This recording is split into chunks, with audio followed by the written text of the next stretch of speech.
Assalamualaikum warahmatullahi wabarakatuh. Alhamdulillahilladzi 'allama bil qalam, 'allamal insana ma lam ya'lam. Wassalatu wassalamu ala asyrafil anbiya'i wal mursalin, sayyidina Muhammadin wa ala alihi wa sahbihi ajma'in. Rabbi shrah li sadri wa yassir li amri wahlul 'uqdatam min lisani yafqahu qawli. Subhanaka la ilma lana illa ma 'allamtana innaka antal alimul hakim. Para pemirsa yang sama-sama berbahagia, kembali lagi bersama kami para asatizah Ma'had Al-Jami'ah Ya'yan Ternate dalam serial bersama Al-Quran.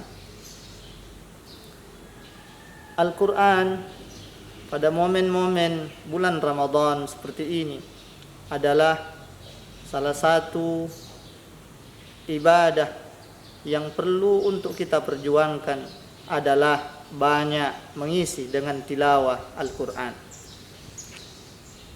Kenapa di bulan Ramadan? Tentunya itu tidak terpisah jauh dengan adanya Al-Quran diturunkan oleh Allah di bulan Ramadan, yang kita kenal dengan istilah nuzulul Quran. Dan nuzulul Quran yang kebanyakan kita kenal di Indonesia biasanya bertepatan dengan malam 17 Ramadan. Pada malam nuzulul Quran, di masa Rasulullah sallallahu alaihi wasallam pertama kali menerima Al-Quran, oleh mayoritas ulama disepakati bahwa yang pertama kali diturunkan Allah dalam Al-Quran adalah surah Al-Alaq, yaitu firman Allah subhanahu wa ta'ala 5 ayat pertama dari surah Al-Alaq. Iqra bismi rabbikal ladzi khalaq, Iqra wa rabbukal akram. Yang Allah perintahkan ternyata adalah memerintahkan kita semua untuk Iqra, membaca ayat-ayat Allah subhanahu wa ta'ala. Ulama tafsir melihat bahwa ada yang unik dari perintah ini. Kenapa? Karena biasanya Allah subhanahu wa ta'ala ketika memberikan perintah, maka setelahnya dijelaskan objek yang diperintahkan untuk dilakukan. Namun pada ayat ini Allah hanya menyebutkan perintahnya tanpa menyebutkan objeknya.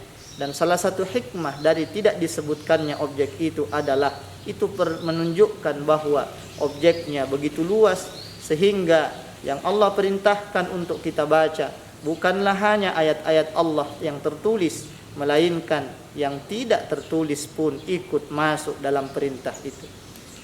Mudah-mudahan pada momen Ramadan kali ini, di pertengahan Ramadan tahun ini, semangat kita untuk membaca Al-Quran semakin meningkat, dan mudah-mudahan kita pun semakin bisa menikmati dan merasa senang, bahkan merasa bahagia bersama Al-Quran.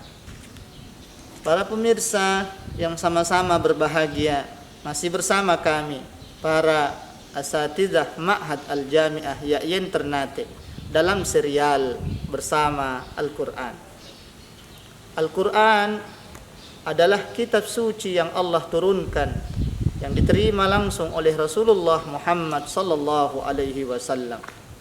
Kita semua sebagai seorang muslim harus memiliki rasa senang, rasa bahagia, dan rasa selalu rindu untuk bersama Al-Quran. Perasaan ini tentunya tidak datang seperti itu saja, melainkan butuh upaya, butuh proses yang bisa membawa kita kepada perasaan yang senang bersama dengan Al-Quran. Kebanyakan kita melihat bahwa Allah subhanahu wa ta'ala hanya memerintahkan kita untuk membaca Al-Quran.